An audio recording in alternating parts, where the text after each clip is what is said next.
In this video, we'll look at a reading comprehension passage. What I wanted you guys to do before I jump into the explanation is try to do it yourself. This is number one, slide number one. You can actually pause the video, read, and look at the questions. This is number one. This is the whole passage. Okay. So you can just pause the video, read it. These are the questions. These two questions are like bonus questions. Don't include them in your passage count. I'll tell you the time and how long you should take and all of that. Give me a moment. But these two are bonus questions. We'll discuss them. But in the sense that should know what the central argument is and tone and style and whatnot is. The questions are these, okay? This is question number one, question number two, question number 3, 4, and 5, right? So you can pause the video and do it. Now, this is a N plus category passage, okay? So what does that mean? N plus category passage is somewhere, in last year's CAT paper, if I consider, for example, there were more or less, couple of, one moderate passage, one M plus passage, and couple of difficult passages. So this passage is something that you should definitely attempt if it's in your paper. Okay, that's how I would put it. That is number one. If you are aiming for a 99 percentile per se, and if you are in that category of people who are generally comfortable, you want to score high, this passage and the 5 questions should not take you more than 6 to 7 minutes. Okay, that's the time you're aiming for. If you're aiming for around 90%, that's where you are at right now. So you can probably go to 8 minutes, right? 8.5 minutes is your time slot. And if you're just hoping to clear the cutoff, okay, like 80 percentile, maybe 11 minutes, right? That's where I draw the line. If you're taking more than 11 to 12 minutes right now, it's still not a problem. If you're taking, like, say, 12 minutes, it's okay.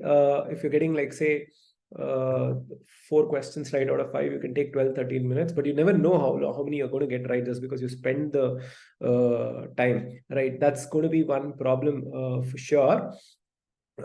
So please don't take more than 12 minutes. If you're taking more than 12 minutes, that means you're not well prepared. That's all I would like to say, because this passage is not difficult. The diction is not difficult. The sentences are not too long.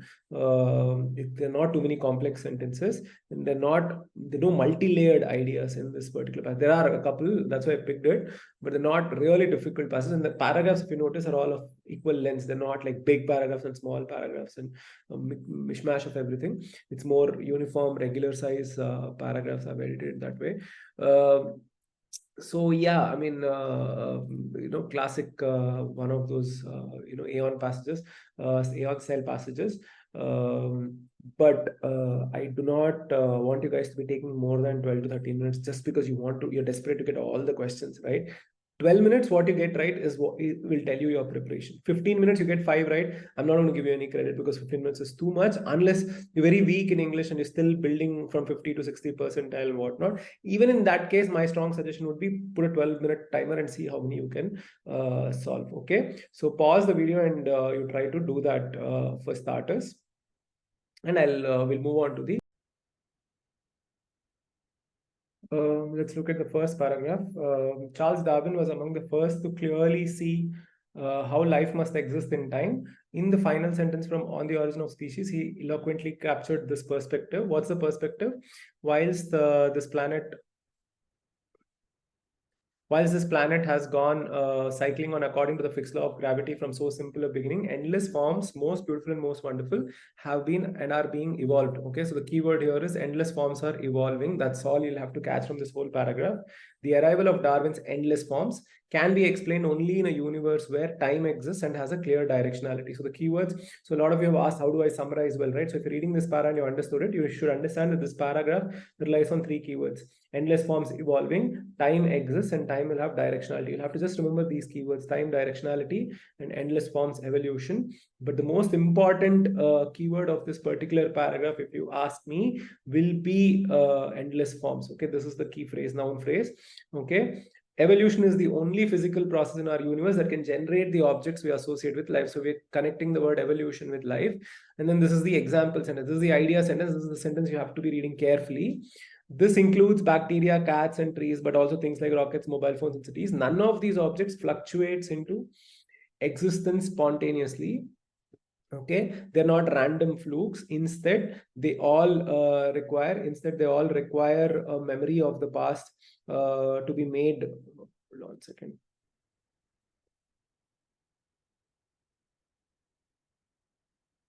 They all require a memory of the past to be made in the present. They must be produced over time, a time that continually moves forward. And yet, according to a bunch of people, time is either non-existent or merely emergent. So the inference you're making is all the entire bunch of these people, okay, they are not talking in terms of evolution, okay? They are scientists. And then we know that in the next paragraph, we're going to talk about how science looks at time. But what the paragraph is saying here is they're not random flukes, all of these. They require a memory of the past to be made in the present. They must be produced over time, a time that continually moves forward. So this explains actually the sentence. This is the idea, main idea, but it's a repetition of this one particular keyword. Time has directionality in evolution. This entire thing is this elaboration of how time will have directionality in case of evolution, because evolution requires a memory of the past to be made in the present. And that will happen over a period of time as time continually moves forward, right? You can only make a record of something if time is moving. If time is not moving, you can obviously not record. Okay, that's what he's trying to say. These first two paragraphs, the keywords are endless forms evolving, directionality of time, and the most important keyword is memory of the past we made, because recording is directly basis that.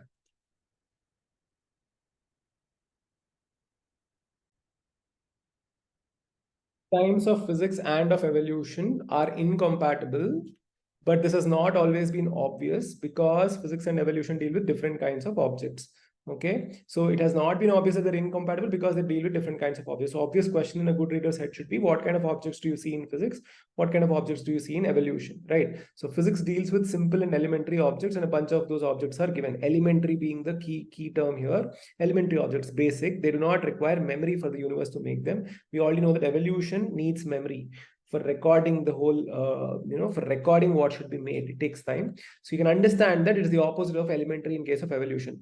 Think of memory as a way to describe the recording of actions or processes that are needed to build a given object. When you need time to build an object, then you need memory. Memory is not needed in physics because you don't need time to build these objects because they're elementary objects, which means if you have sufficient energy and resources, you can make these objects instantaneously. That is the inference. Okay, in physics, the elementary objects can be made instantaneously. You don't need time to build them.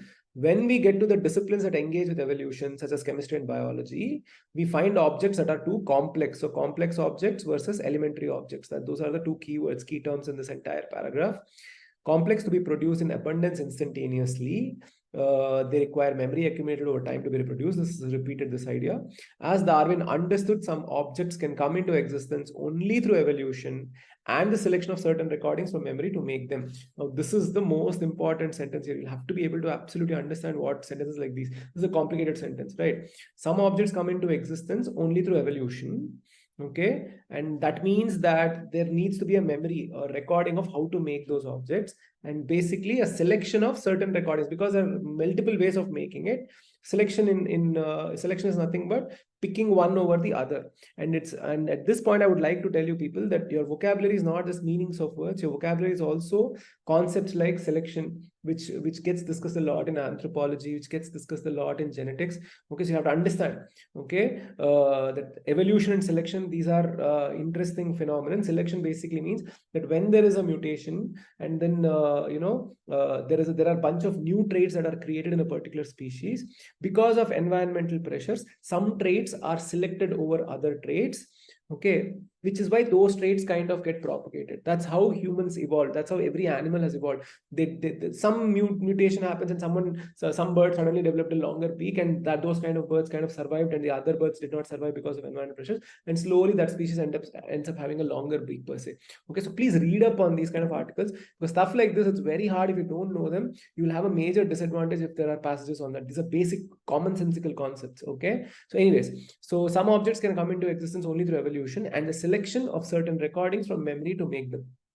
So this whole paragraph again talks about memory, again talks about how physics is about elementary objects, talks about how evolution is about complex objects. So complex objects can't be made instantaneously. They need a memory which picks certain recordings over other recordings. Okay. This incompatibility creates a set of problems. Incompatibility between physics and evolution creates a set of problems that can be solved only by making a radical departure from the current ways that physics approaches time. So this radical departure being the key term here, that's the noun phrase you're looking at. You need to make a radical departure from the way physics approaches time. Right now, physics doesn't care about time, okay, because it's full of elementary objects which can be made instantaneously. So time is not essential, especially if we want to explain life, because life and evolution are connected. While current theories of quantum mechanics can explain certain features of molecules, okay, such as their stability, they cannot explain the existence of DNA, proteins, RNA, or other large and complex molecules. Large and complex molecules cannot be explained by quantum mechanics, cannot be explained by physics, because complex molecules need memory to create them, which means time must have directionality, which does not exist in physics, which only exists in evolution. Basically, that's what the derivation here is of the passage. Okay. Likewise, the second law of thermodynamics is said to give rise to the arrow of time and explanations of how organisms convert energy. But it does not explain the directionality of time. Even though there's an arrow of time to explain how organisms convert energy, it doesn't explain the directionality in which endless forms are built over evolutionary timescales. Evolutionary timescale means really long time, millions of years. That's the evolutionary timescale, with no final equilibrium or heat death for the biosphere inside. So thermodynamics can have a directionality when it explains how organisms are converting energy. How organisms are formed over a long time period, even thermodynamics does not explain. So neither quantum mechanics nor thermodynamics, basically the laws of physics, don't help us with directionality of time. Therefore, we need to have a radical departure to resolve the incompatibility between physics and evolution. Quantum mechanics and thermodynamics are necessary to explain some features of life, but they are not sufficient. Okay, so this whole paragraph, the key term here is radical departure. So why is this important? So now at this point, let's say good readers always remember what are the main keywords. So first para, for example, we were introduced to the concepts of endless forms, right? We were introduced to the concepts of directionality of time, isn't it? If you remember, then we went ahead and we spoke about the incompatibility between evolution and time, and we spoke about memory, okay, and recordings and selection. So memory and selection were the important keywords. Radical departure is the interesting word. That's how you remember the ideas in the passage. You have to be able to remember the key terms of each paragraph, so that when the questions are asked, you know what is the flow. So the passage starts with how evolution is connected with directionality of time, but how physics does not have directionality of time. Therefore, evolution and physics are incompatible. But physics has elementary objects, so it's okay. Evolution has complex objects which need memory. That's how the memory term gets introduced. And therefore, in order to make physics compatible with evolution, we need to make a radical departure from physics. What's the radical departure is a big question now. Okay. Last paragraph. These and other problems led us to develop a new way of thinking about the physics of time, which we have called assembly theory. Okay, so this is your radical departure. The last paragraph is talking about an assembly theory. What is it? It describes how much memory must exist for a molecule or a combination of molecules to come into existence. So basically, it's making the memory tangible. How much memory is needed for me to understand the process of creation of a molecule? How much memory must exist for a molecule to come into existence? Okay. In assembly theory, this memory is measured across time as a feature of a molecule, because every molecule will have its own specific memory, right? How much memory must exist for that molecule to come into existence? So it's a feature of the molecule that time, by focusing on the minimum memory required for that molecule to come into existence. So every molecule will have a particular time, isn't it, which is needed to create it. That's the amount of memory. Okay, so this is the process which is called assembly theory, isn't it? Assembly theory quantifies a selection. Obviously, it quantifies selection because by making time a property of objects that could have emerged only via evolution. So let's say object A, a set of molecules, object B, another set of molecules, object C is another set of molecules. Each of them will have a fixed amount of memory required for them to come into existence. And selection, obviously, if it's picking A over B, it's quantifying selection, because we have selection in terms of the time taken. This will have, say, A units, this will have B units, this will have C units of time. So selection picks A units of time. So you're quantifying the idea of selection. And so time is becoming a property of objects. how much time is taken is a property of each object separately. Time as in memory, which records the process. That could have emerged only by evolution. Only by evolution, because only in evolution we have complex objects. Okay, that brings us to the end of the explanation of the passage. Let's look at the questions now. These two bonus questions, I'll quickly tell you what is the central argument of the passage and style and tone of the passage. Think of it this way, okay? Each of these is separate style, okay? These are the four most common styles of passage. Remember, as I've clearly mentioned in other videos, style of a passage is how the information is presented in the passage, okay? Tone is the author's mood. They're different things. And I've seen a lot of these stupid questions.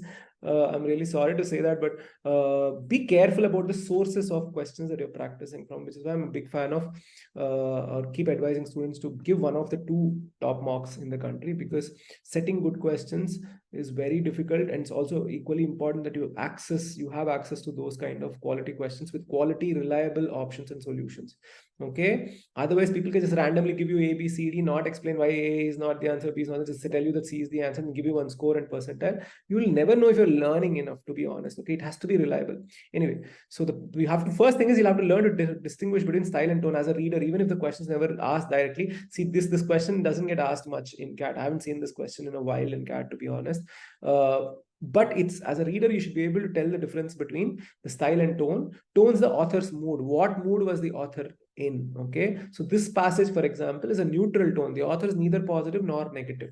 So if you notice, all of these are neutral tones. Okay, didactic is basically preaching, gyan dena. Now, suggestive is not giving direct advice, giving indirect advice. For example, you should read 10,000 words a day in order to do well in CAT VRC. This is called advisory tone. But if I say those who read 10,000 words a day generally do well in CAT VRC, I'm not telling you directly anything. Okay, so you can't tell me, hey, don't give me gyan, because I'll say I didn't give you gyan. I just spoke about the people who generally do well in CAT VRC. That's called suggestive tone. That's the difference between suggestive and advisory. Pedantic is sticking to the rules, sticking to the basics, being very finicky about the smallest things. That's called pedantic.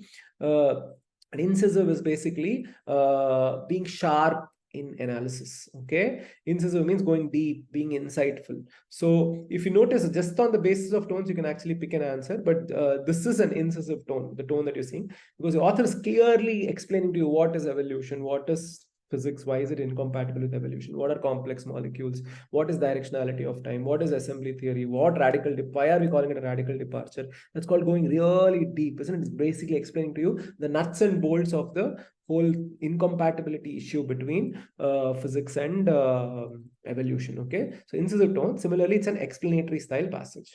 What's an explanatory style passage?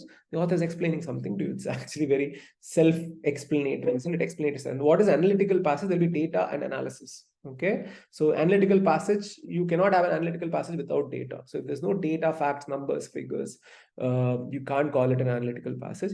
Descriptive, these two are very close, explanatory and descriptive style passages. Descriptive style passage, basically, think of it this way, right? I explain an idea, but I describe a tangible object. I describe the Taj Mahal. Okay, but I explain Taoism to you, or Stoicism to you, for example. I have to explain the idea. I can't describe the idea. So what's tangible explained to you is descriptive. What's intangible explained to you is explanatory. Okay, so you have to be a little careful between these two. Descriptive, therefore, will have a lot of tangible details in the passage. Argumentative is the most dangerous of all the CAT passages. Every year, out of 4 passages, at least one will be argumentative for sure. And there'll be a lot of CR questions in the passage. Basically, argumentative is the author will give you opinion 1, then the author will give you a counter opinion to that. The author may give you multiple opinions and counter opinions. That's called minimum 2 have to be there, opinion and counter opinion. That's called an argumentative style passage. An argumentative passage will generally have CR questions for sure. Absolutely love giving argumentative passages myself, because it'll have a lot of critical reasoning questions. It will really test out your reading, test out your intelligence, everything. Okay, so style and tone, explanatory style passage and incisive passages, they're all neutral tones. Remember them, keep a track of these. The central argument of the passages. Now, central argument of the passage should agree with the first para, first line, last line, second para, first line, last line, in case first para has examples. But in this case, first para, first line, first para came to the point straight away, so we don't need to worry about second para. So first para, first line, last line, endless forms, evolution, Okay, directionality of time, these are important. Last para, how did I end? How did the passage end? Okay, assembly theory, the radical departure, and how we made selection tangible, or we quantified selection in order to be able to resolve the conflict between physics and evolution. So, central argument of the passage: physics and evolution are incompatible with each other. True. Okay, be careful about options like these. They're true. It's not the answer because it's not giving me the full idea of the passage. They're incompatible. So what? If you notice, this is not the ending of the passage, isn't it? The main theme of the passage should totally reflect the ending of the passage. And passage, actually, this is the middle of the passage. After they're incompatible, what we'll do? We went to a radical departure. We discussed assembly theory and whatnot. So definitely not your answer. Evolution can only be explained by molecules of chemistry and biology. They can be explained by molecules of chemistry and biology. Fair enough. Okay, but the molecules are not explaining evolution. Evolution involves those kind of molecules, involves complex molecules. But even if I change it to evolution involves complex molecules, can this be the main idea? Obviously not, because the passage doesn't stop at evolution as complex molecules. So what? The next idea, complex molecules, therefore there needs to be a recording, therefore time needs to have a directionality. Those are the keywords, right? So all the main keywords have to come in the main theme of the passage. Okay, so not the answer. Evolution needs directionality of time to unravel. This is a very good option, because directionality of time and evolution, all the keywords, big keywords are there in this particular option. But you can't know if it's the answer, because in VRC it's always comparison of the best option versus the worst options. Okay, not like in quant where you got the answer, you take it and move on. Time has to be a function of complex molecules that make up life. Okay, can I call this a central argument of the passage? Time as a function of complex molecules. Time is a property of complex molecules, okay, that make up life. Time has to be a function of complex molecules that make up life. Can't be really sure, but D is not a bad option. So round one, you know that C and D are really good options. A and B are easy to eliminate. This is what you're always looking for. You're always looking to first filter out the bad options from the good options. Okay, then you start comparing. Evolution needs directionality of time to unravel. Good option. Time has to be a function of complex molecules that make up life. What do I mean by good option? Doesn't mean it's the answer, doesn't mean it's not the answer, or whatever. What I mean by good option is it has a lot of good stuff in it. So it's remember you have to be a little careful here. What students generally tend to do, I've noticed this: you find something that is 20% wrong, straight away eliminate that option. That's not a good way, isn't it? An option can have 50% problem, but still could be the best of the four options. So always be careful about that part. Okay, you first pick all the nice ones, nice options. Okay? So C and D, nice options. Evolution needs directionality of time to unravel, has all the keywords. Time has to be a function of complex molecules that make up life. Deliberately made them a little off absolute accuracy. It's absolutely accurate. It's very easy for anybody to pick, right? So it made you think a little bit by changing the words a little bit. Now you have to ask, does evolution need directionality of time to travel, now to unravel? Does evolution need? If directionality of time is not there, will evolution not unravel? That's one question. Okay, so evolution doesn't need directionality of time per se. How it works is evolution has complex molecules. So when evolution is happening, time automatically will have directionality. You understand? Only if directionality of time is there, then evolution will happen. Otherwise, evolution will stop. That's a very wrong way of looking at it, isn't it? So that's your red flag in C. Okay, only if you go deeper, and this you should be doing in round one, because if option D were not there, why would you go so deep into option C, isn't it? You don't have to find mistakes in it. Only when other options are closed and you start looking deeper into it. So that's the one big red flag in C, right? Now D says time has to be a function of complex molecules that make up life. Okay, so time has to be a function of complex molecules that make up life is indirectly a way of saying evolution. So evolution word does not, if it's not mentioned, but has to be part of the central argument that we should be discussing evolution. Even though the keyword is not mentioned, complex molecules that make up life, we are talking about evolution. Time has to be a function of those molecules that make up life, isn't it? So time is basically, so think of your, y is equal to f of x, right? Think of your maths here. So basically time is given by the complex molecule. So if I change complex molecule 1 to complex molecule 2, the time will change. T1 will become T2 if I change complex molecule 1 to complex molecule 2, which is the ending of our passage, wasn't it? So selection of different molecules. If you remember, I explained A, B, C. A has a different property, B has a different property, C has a different property. This takes a different amount of time, which is called memory. This takes a different amount of time. This takes a different amount of time. Okay. So between C and D, which one explains, which one is closer to the central argument of the passage? This. Okay. Compared to C. Evolution needs directionality. This is the only issue. But a lot of people would go for C because you have the keyword here and there's no keyword here. So be careful The keyword may not be mentioned in the right answer, but I'll give you something that is equivalent of that keyword, like complex molecules that make up life. Where did you come? The passage clearly told you, right, that evolution is the only process that's associated with life. The other process of physics is not associated with life. So the moment I mention life, I'm actually mentioning evolution. So be a little careful. So D will be your answer. If you pick C as the answer, you have to, it's okay. It's not a problem. You've not made a major blunder. What I want you to ask yourself is, if you pick C as your answer, how did you eliminate options? D, did you go back to the passage? Did you go check what was it in the last paragraph? Okay, how exactly did you eliminate option D? Because it's very easy to pick option C as the answer. That's not your problem. The problem is, how did you eliminate option D? How you eliminate some options is what will help you learn, not how you pick the answer. So don't worry about why C. So please don't leave comments again saying why C not the answer. This is my logic. I'm clearly explaining to you why C is wrong and these. Keep watching this again and again till it makes sense to you. But don't come back later and say why not A, why not B, why not C in the videos. I seriously don't have the patience to repeat the same thing in the comments. I'll make sure you know in the video why each option is wrong. Okay, so keep watching it as many times as you want to. But in this case, for example, evolution doesn't need directionality. That's problem number one with C. But bigger issue is, why did you eliminate option D? Because D, if you kind of derive option D, time has to be a function of complex molecules. The only problem is, instead of function, I should have said property. But the question to ask is property function. Can I equate those words? You can, right? In a way. So you'll have to say you eliminated option D because you like the keyword here. That's your problem. Okay, so watch out for stuff like that. First question, evolution requires memory unlike physics. Because why does evolution require memory? Because evolution, think of the answer. This is what you would call, if you remember your question types video, this is what you call a data specific question. It's a direct question, right? Evolution requires memory because it's something for which you'll get the answer in the passage itself. This is not the question that you should make a mistake in.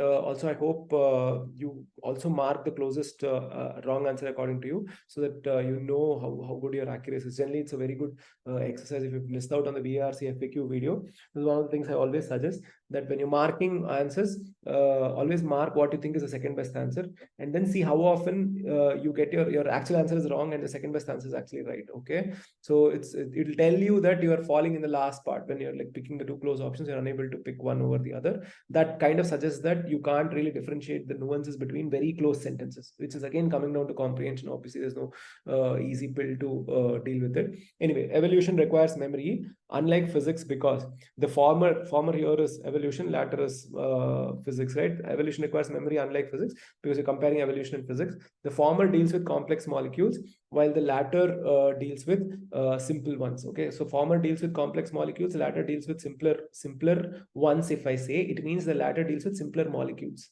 Okay, so that itself is a red flag. It doesn't deal with simpler molecules. The former deals with complex objects, while the latter deals with simpler objects. So there itself there's one problem. Okay. The second problem is that even if the former is dealing with complex objects and the latter is dealing with simpler objects, why does it require memory is still an open question. So you have to see if other options going to explain that. The former deals with selection of some objects over others, whereas the latter doesn't have any such process. Okay. So the former deals with selection of some objects over others. It's not selection or, see, there are two ways of looking at it. Evolution is not looking at selection of one molecule over the other molecule. It's looking at selection of certain memory, certain processes over other processes. Even if you ignore that small extrapolation here, latter, physics does not have any such process. Fair enough. Does it explain why that there is no memory? Because there is no connection made between selection and memory. Okay, the selection needs basically selection of recordings, right? So selection needs memory. That part has not been mentioned. There's a jump between this and this, so it doesn't directly answer the question. The former involves a process that needs to be remembered. That's why we need memory. So compare this with this. Former deals with selection of some objects. Former involves a process that needs to be remembered. The process needs to be remembered, therefore it requires memory. Latter involves instantaneous production, therefore it doesn't need to be remembered. Okay, so very good option. The former is associated with living beings, whereas the latter is associated with only elementary objects. Now the former is associated with life, not necessarily living beings. So because if you remember the passage, it also includes mobile phones, rockets, and all of that, because they're all complex molecules, right? So not just living beings. So this is a misinformation, or this is like a distortion of the information in the passage. So this is an easy option to eliminate. The answer to this question, therefore, will be option C.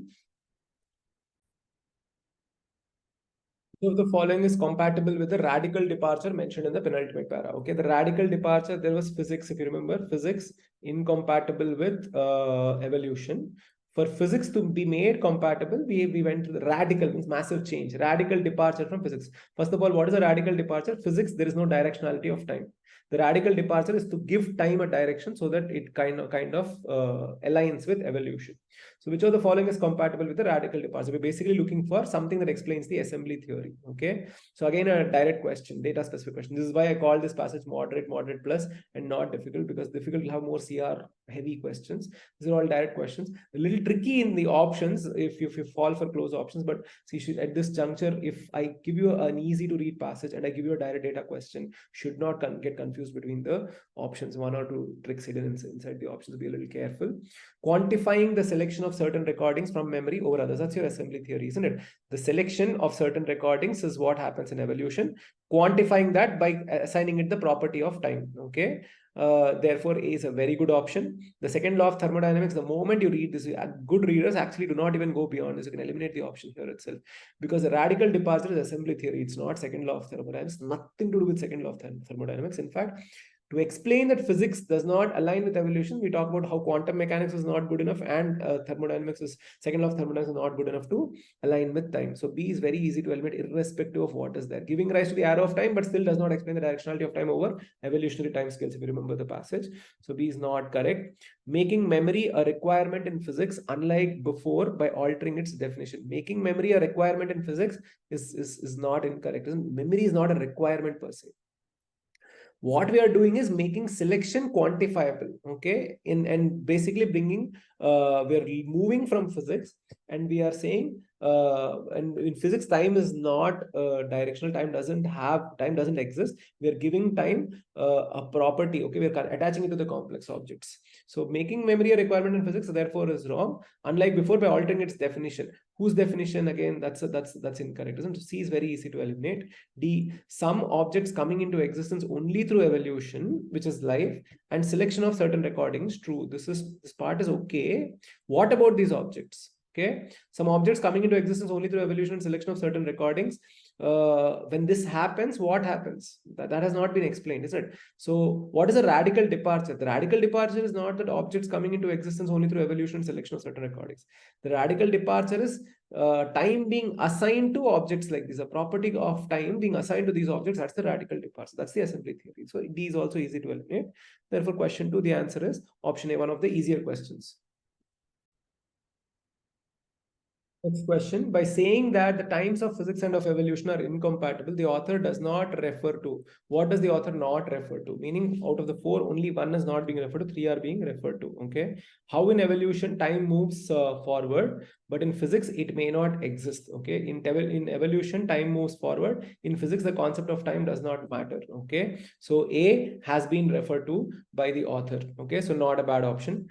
As in can't be the answer per se, because you're looking for something that the author does not refer to. So A won't be the answer. The different ways time is recorded in the latter compared to the same in the former. What does this mean? But time of physics and evolution are incompatible is equivalent of different ways time is recorded in the latter in evolution and compared to the same in the former, means that in physics time is recorded differently, in evolution time is recorded differently. But in physics, time is not at all recorded, isn't it? So you know that B is a very good option for being the answer, because it's not been referred by the author. The specific directionality of time in evolution, which is absent in physics, same here. Okay? Time moves forward, directionality of time moves forward, cancelled. Okay, absent in physics, may not exist, cancelled. So absolutely A and C. So if you picked A or C as the answer, it's a crime. Okay, because A and C are just mirror reflections of each other, just a few shift in words. So if you picked one out of A or C, you're reading very badly. Okay, sorry to say that. You'll have to improve, have to learn to compare the options, because absolutely the same. D, how the building blocks of evolution require time, but not those of physics. This is again another way of explaining the same thing. Building blocks of evolution require time, but the building blocks of physics are elementary objects. They do not require time, has been referred to by the author, isn't it? So the answer to this particular question will be option B. It can be inferred from the passage. That's a very regular, simple CR question, basic inference question. Okay, so just read it as is it true from the passage? That's what it means. Inferred from the passage. Is it true? Can you understand this from the passage? Right. DNA and RNA cannot be produced naturally in abundance without a process. Okay, DNA and RNA are complex molecules. That much you remember. They cannot be produced naturally in abundance without a process. They cannot be produced naturally in abundance instantaneously. That was the problem, if you remember. Okay, so it can be inferred from the passage that DNA and RNA cannot be produced naturally.